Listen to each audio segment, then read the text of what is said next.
Hi, my name is Noel Davis with World Composting, and today we're going to go over the VermiBag Mini, the one that's meant for the school. I'm about to take it into the school in my son's classroom, and they're about to start using it, but I wanted to show you how everything is set up and what I plan to do. I am going to try recording video there, but I'm not sure how it'll come out, how the acoustics will be, and if you're able to hear me, and how much I'm going to be able to cover since I only have maybe 5 to 10 minutes to go over this.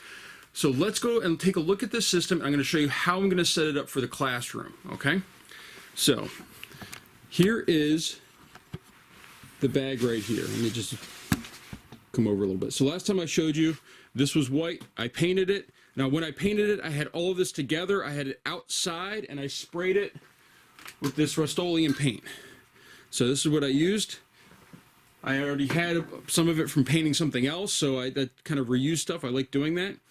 I painted the entire thing white, from white to this blue color, and then I waited until it dried. Then I put the straps back on. Okay, so these are a little bit hard to get off. What I had to do is I have to hold one side like this and kind of pull, and that's how I was able to get it off apart. But you want to make sure this is together, because if you spray all these ends separately, it probably will not slide together again, because these fit just perfectly the way that they are. So with that, the idea behind this for the kids is that they really want to be able to see this window right here. So the plan is I'm going to kind of load up this bottom section all the way above the window with shredded paper that's damp. So this is the idea that I have here. So I'm going to load it up. I want to get above this window, so that way when it settles a little bit, it might settle at the window level. So I want to get it almost up to the top with damp newspaper or damp shredded cardboard and newspaper and paper. Then what I'm going to do is I'm going to dig out this window area. I'm going to put food right against this window, just a little bit, not a whole lot. And then I'm going to throw in the worms along with some of the worms and the bedding material from one of my other bins, and that way it already has the microbes in it, and I'm hoping that will help this kind of start up a little faster for them, because I don't think that they're going to have a lot of patience. Luckily it's a Friday, so they're going to be able to have it sit over the weekend, and then they can come in and hopefully this will show some decomposition and some worms, and that way when they come in they're excited about it. So, as I said, I don't think I'm going to be able to record probably once a week there and ask the teacher for what she thinks of this bin and how it's working for her class. But the idea being is that I want to be able to have the kids really see the decomposition happening and the composting happening with the worms.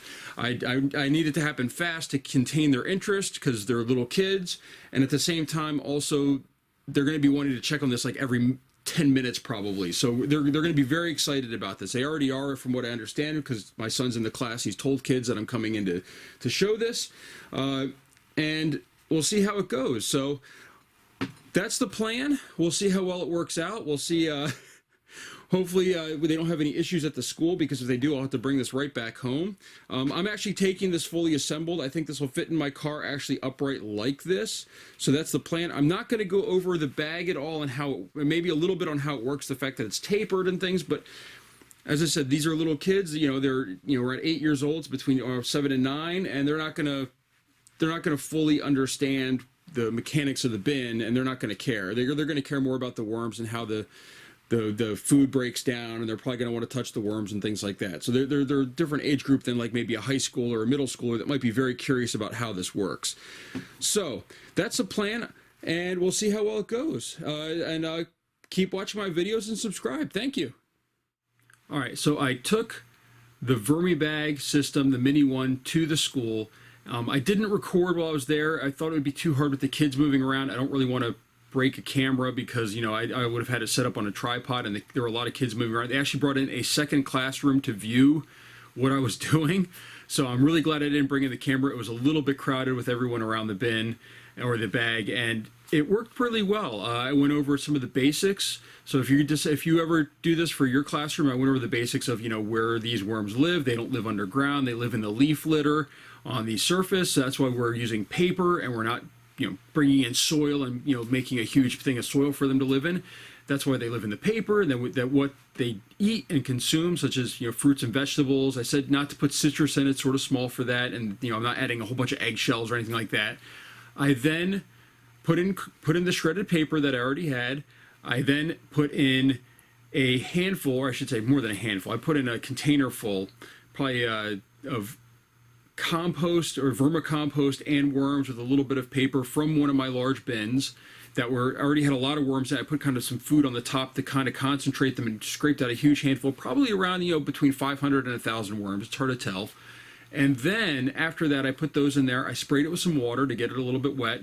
And then I kind of added more cardboard. Then I put more water, more cardboard, more water. And these are all shredded cardboard, by the way. It's not big pieces, but shredded cardboard, all the way up to the window that was in the front.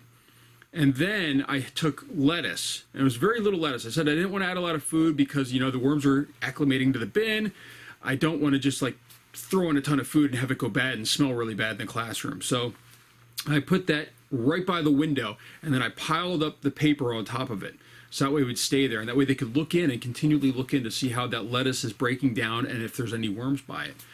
With this, I gave them, of course, more information. I let them answer questions. And there were some very good questions that came up, such as, well, what happens to these worms in the winter? And, the fact is that they probably die. If it gets cold enough, they're going to freeze, and they aren't meant for that. But their cocoons survive.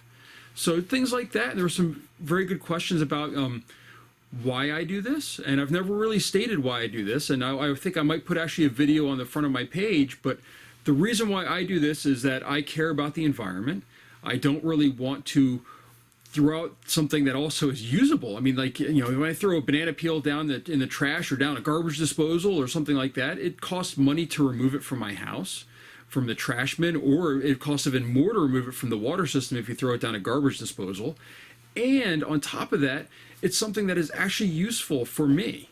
I mean, a lot of people pay $1,000 a year to have their lawns maintained and cut and everything. It's like, well, these are free resources. I mean, like, you make compost teas and spread that over my yard, and it's actually done a really good job of fixing my yard, considering it was 100% clay and rock when I moved in here. I mean, I couldn't dig down an inch in the soil. It was like rock. The clay was so thick you couldn't dig. All my grass died when I moved in because the builder had stripped off everything off the topsoil, or I should say off the topsoil, all of the topsoil. They took, I don't know, probably a good 12 inches to 2 feet of topsoil off, and they stripped it. So all I had was red clay. And this has slowly just brought my yard back. And it's taken years. I mean, I've lived here for over 10 years, but it's brought my yard back to the point where things can grow in it. And I have grass growing, and I have trees that are growing, and I consistently have been adding these fertilizers with compost tea, and it's really worked well. So in closing, they were very impressed with the system. Actually, they even mentioned about possibly buying more for some of their units. They really liked it. We'll see if that happens. I've told them that they can always give me a call, and I'm always willing to help them set this up. I think it's great for the kids to learn what really happens to some of this material when it gets thrown away, and what could happen to it if we, kept it in our house and composted it instead. So I hope you enjoyed this video. This is just sort of a, I obviously don't have the bin anymore, and I didn't record myself there. I was there talking for 40 minutes, surprisingly, which was nice, but also at the same time a little bit surprising for me. I expected only 10 minutes, and it was a lot of questions, and very insightful questions that I never thought of, but also questions that I knew the answers to, thankfully. So I hope you enjoyed this, and please subscribe and like my channel. Thank you.